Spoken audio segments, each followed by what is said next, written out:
새해가 되면 사람들은 만나는 사람마다 이 덕담을 주고받습니다. 대부분 이 복을 받으라는 말입니다. 건강하시라고도 하고 또 부자가 되라는 말도 곁들입니다. 이런 습관은 좋은 일이 이루어지기를 기원하는 말이고 일종의 언어 주술적 의미를 담고 있는 말이기도 합니다. 이런 말은 요즘에 들어서 하는 것이 아니라 사실은 과거부터 계속 있어 왔던 말입니다. 이 세배나 연하장을 보내거나 전화로 인사를 전하기도 합니다.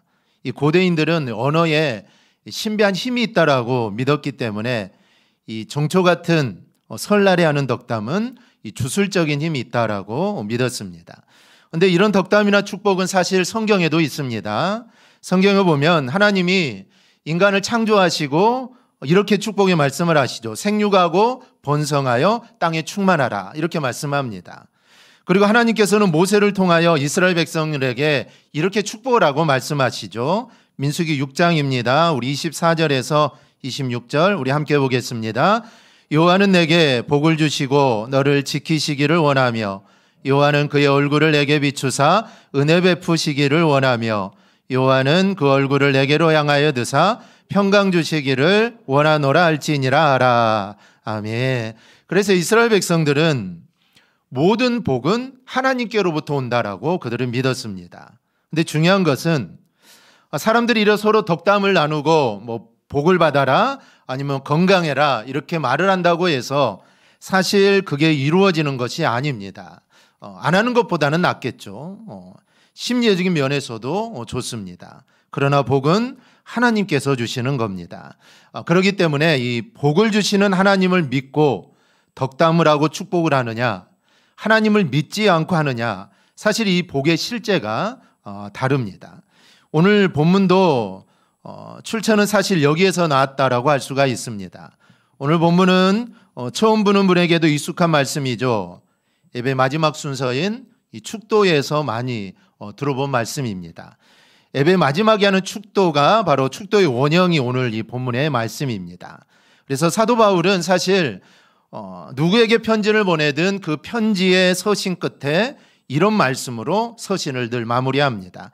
예를 들어 보면 갈라디아서 6장 18절을 보면 형제들아 우리 주 예수 그리스도의 은혜가 너희 심령에 있을지어다. 또 에베소서 6장 24절도 보면 우리 주 예수 그리스도를 변함없이 사랑하는 모든 자에게 은혜가 있을지어다. 단어는 조금 다르지만 내용은 비슷합니다. 사도 바울은 성령의 감동으로 주님의 뜻을 따라 서신을 보내면서 주님의 마음을 지금 이렇게 표현하는 겁니다. 즉 예배하는 사람에게 이런 복이 임합니다. 하나님은 예배자에게 그리스도의 은혜와 하나님의 사랑과 그리고 성령의 교통의 은혜를 주십니다. 이것이 바로 예배하는 자가 받는 복입니다. 그렇다면 말씀을 따르는 자에게 임하는 복, 즉 예배하는 자에게 임하는 이 세 가지 복이 무엇인가 우리가 하나씩 좀 살펴보려고 합니다. 첫째는 그리스도의 은혜입니다. 사도 바울은 서신을 받는 사람들, 지금으로 말하면 하나님을 믿는 사람입니다.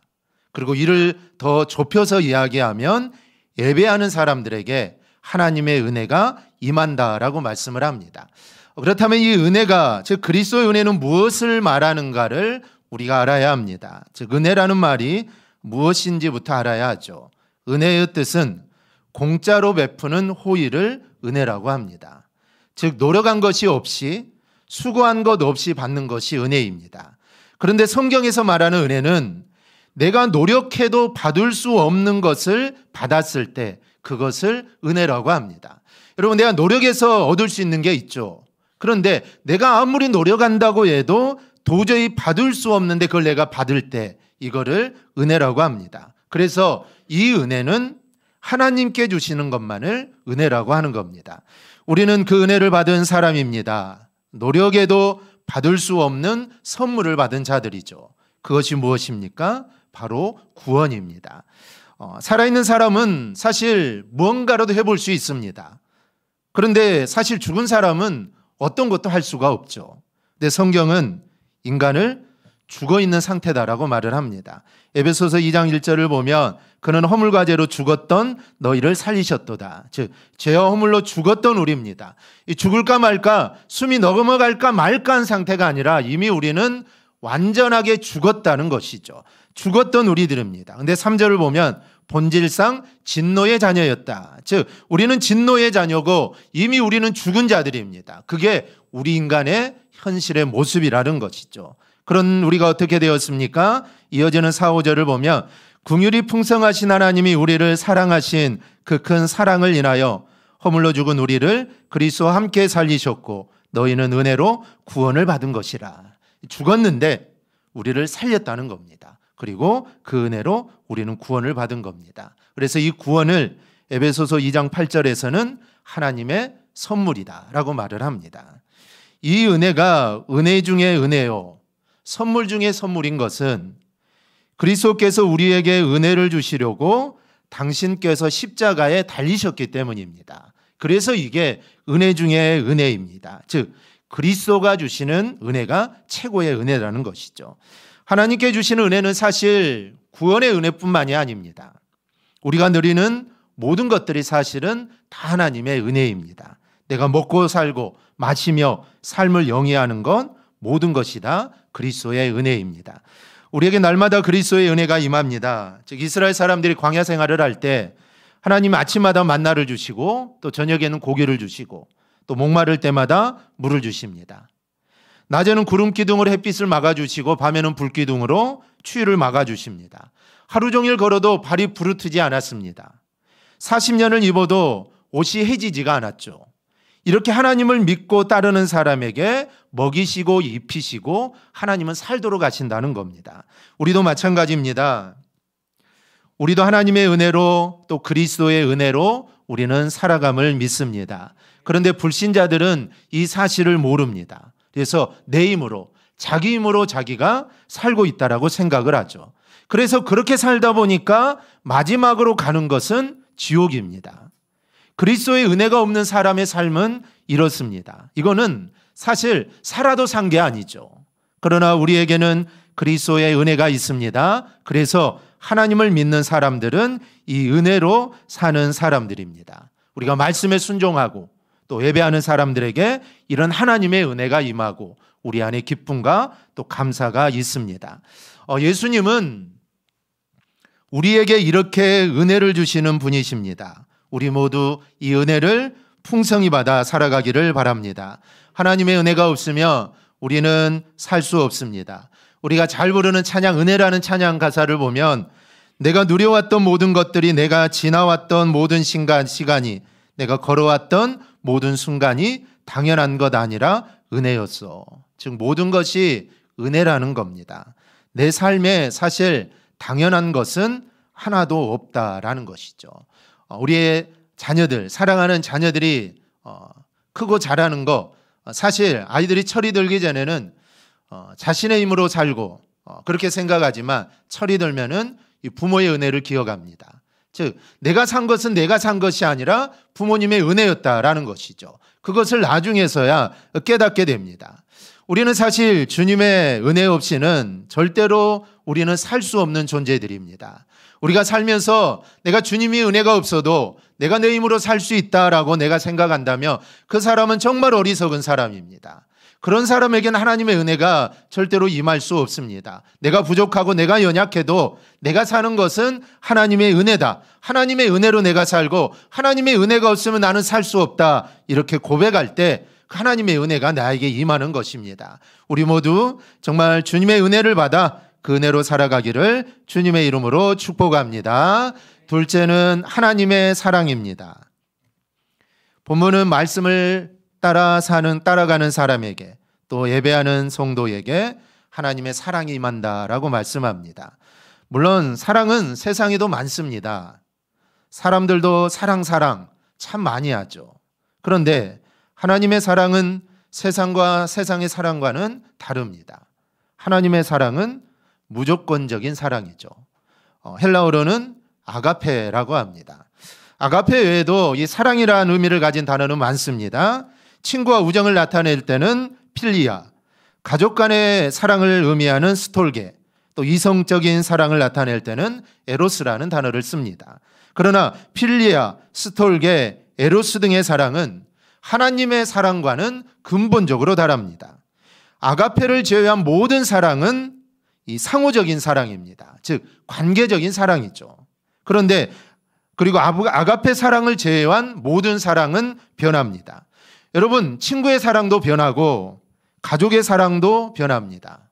이성적인 사랑은 이건 말할 것도 없죠. 그런데 하나님의 사랑, 아가페의 사랑은 절대로 변하지 않습니다. 이 하나님이 우리를 얼마나 사랑하는지 요한 1서 4장 10절을 보면 알 수 있습니다. 우리 함께 봅니다. 사랑은 여기 있으니 우리가 하나님을 사랑한 것이 아니요 하나님이 우리를 사랑하사 우리 죄를 속하기 위하여 화목제물로 그 아들을 보내셨음이라. 아멘. 하나님 우리를 이렇게 사랑한다는 겁니다. 여러분, 자식을 희생시키는 것은 사실 이거는 상상할 수 없는 일이죠. 이 불가항력적인 어떤 일을 만났을 때, 또 자신의 손을 쓸 수 없는 어쩔 수 없는 상황을 만났을 때는 제외하고는 자식을 희생시키지 않습니다. 어쩔 수 없으면, 어쩔 수 없는 상황이면 어쩔 수 없겠죠. 하지만 그렇지 않으면 절대로 자녀를 희생시키지 않습니다. 만약에 죽는 경우가 생긴다면 자신이 죽고 자녀를 살리는 것이 부모의 마음입니다. 그런데 하나님은 당신의 아들 독생자 예수 그리스도를 죽이셨다는 것이죠. 사실 부모가 자녀를 죽인다는 것, 죽음으로 내몬다는 것은 있을 수 없는 일이죠. 근데 하나님은 그렇게 하셨다는 겁니다. 하나님에게 예수님은 독생자요 하나밖에 없는 외아들이지 않습니까? 그러니 얼마나 귀한 아들입니까? 그런데 그 아들을 죽음으로 내몰았다라는 것이죠. 이유는 다른 데 있는 게 아닙니다. 하나님이 우리를 사랑하시기 때문입니다. 아들을 향한 사랑보다 정말 우리 피조물을 향한 사랑이 더 컸기 때문에 우리를 살리기 위해서 대신 자신의 아들을 죽음으로 십자가로 내몰았다라는 것이죠. 우리를 살리기 위해, 나를 살리기 위해 자신의 아들을 죽인 겁니다. 즉 다른 부모의 자녀를 살리기 위해 내 아들을 죽인 것과 똑같은 것이 하나님이 우리를 사랑하셨다라는 것이죠. 로마서 8장 32절을 보면 하나님이 우리를 그렇게 사랑하시는데 우리를 위해 무엇을 아끼겠느냐라고 말을 합니다. 즉 자신의 아들까지 내어주신 분인데 아까울 게 여러분 뭐가 있겠습니까? 그분이 바로 우리 하나님이라는 것이죠. 하나님은 나에게 아끼는 것이 없습니다. 다 주시죠. 주고 또 주십니다. 그런데 하나님께서 주시는 것을 받는 방법이 있는데 그것이 바로 기도입니다. 하나님께서는 당신께서 준비한 것을 여러분 기도를 통하여 주십니다. 우리나라는 요즘 복지가 참 잘 되어 있습니다. 기초연금, 근로장려금 등 다양한 혜택을 정부에서 주는데 이 해당이 되는 분들에게 신청을 하라고 연락이 옵니다. 문자가 오기도 하죠. 그러면 신청을 하면은 그 모든 혜택을 받게 됩니다. 기도가 마치 이와 같습니다. 사랑의 하나님은 모든 것을 준비하고 계시죠. 나에게 필요한 것 주님은 다 아십니다. 무엇이 필요한지 아시죠. 그리고 다 준비하고 계시고 우리에게 기도하라고 합니다. 기도하면, 즉 신청하면 내가 주겠다라는 것이죠. 요한복음 16장 24절을 보면 지금까지는 너희가 내 이름으로 아무것도 구하지 아니하였으나 구하라. 그리하면 받으리니 너희 기쁨이 충만하리라. 할렐루야. 구하면 기쁨이 충만하겠다. 충만하도록 주신다는 겁니다. 그렇게 주시는 이유가 뭘까요? 그것은 바로 하나님께서 우리를 사랑하시기 때문입니다. 하나님은 우리를 사랑하십니다. 이 모습 이대로 사랑하시죠. 우리가 무언가 하나님이 기뻐하시는 일을 해야만 하나님이 우리를 사랑하시는 것은 아닙니다. 하지만 말씀을 따라 살고 예배를 드리는 성도들을 하나님은 더 사랑하십니다. 우리 자녀들이 있지 않습니까? 자녀들 다 사랑하지만 정말 그 중에서도 특별히 사랑하고 그런 자녀들이 있습니다. 당연히 말도 잘 듣고 말을 안 듣는 자녀보다는 말을 잘 듣는 자녀를 그래도 조금 더 사랑하지 않습니까? 물론 모든 자녀는 사랑하지만 그래도 더 사랑하는 자녀가 있기 마련입니다. 하나님도 우리를 사랑하지만 정말 우리가 하나님 말씀대로 살고 정말 예배들을 잘 드리는 성도들을 하나님은 더 사랑하시고 더 아끼신다는 것이죠. 사랑하기 때문에 구하는 것을 주시는 겁니다. 그러니 하나님의 사랑을 많이 받는 여러분이 꼭 되기를 바랍니다. 그리하여 정말 하나님의 사랑을 받아 하나님의 복을 누리며 살아가기를 축복합니다. 셋째는 성령의 교통하심입니다. 본문을 다시 보면 성령의 교통하심이라는 말씀이 나오는데, 이 성령의 교통이 헬라어로는 코이노니아입니다. 이 코이노니아는 교제, 교통이라는 의미입니다. 그런데 코이노니아는 더 깊은 뜻이 있습니다. 예수님 당시 코이노니아라는 말은 남편과 아내가 생활에 필요한 것들을 채워주는데 동참한다라는 의미로 쓰여졌습니다. 즉, 이 코이노니아의 중요한 개념은 동반자가 되어 어떤 것을 공통으로 소유하고 또 어떤 일에 함께 참여한다는 뜻입니다. 더 나아가면 일심동체 부부가 된 것과 같이 모든 일에 하나가 되는 게 이 코이노니아입니다.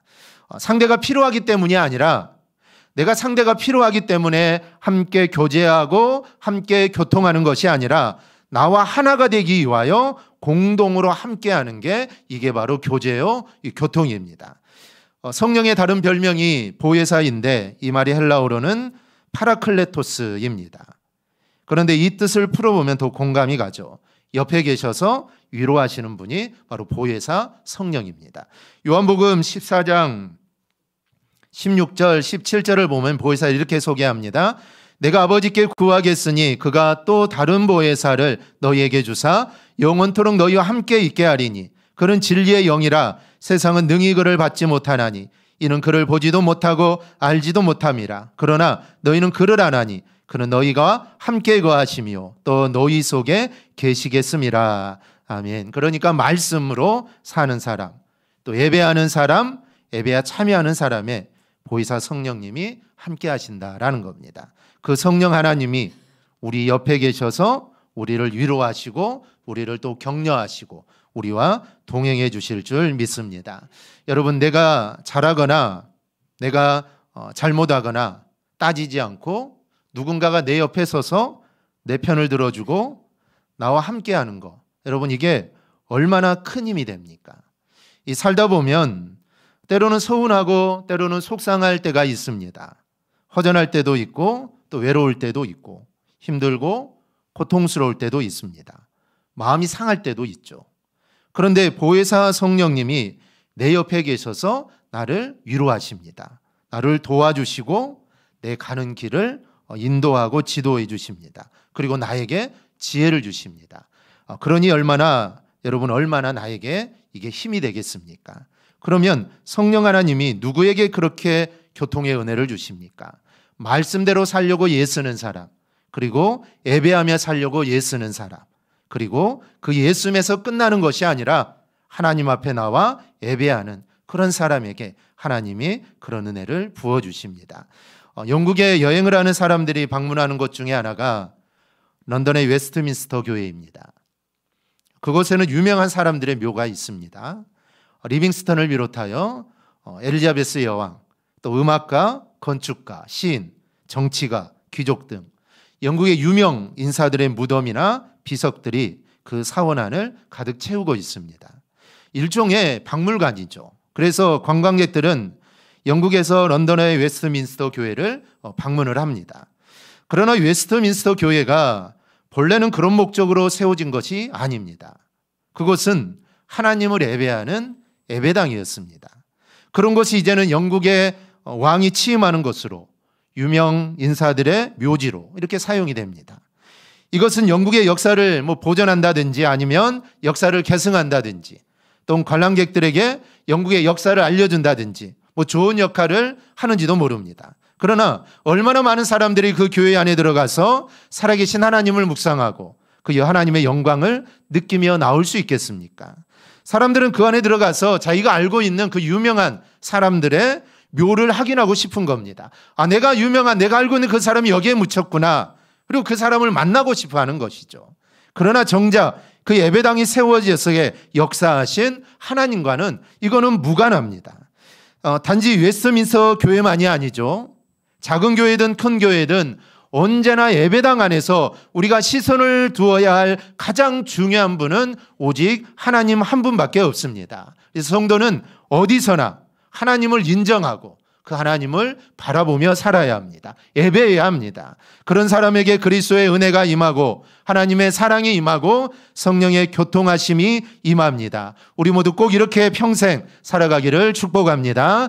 이 본문은 우리가 어떻게 살아가야 함을 보여주는 말씀입니다.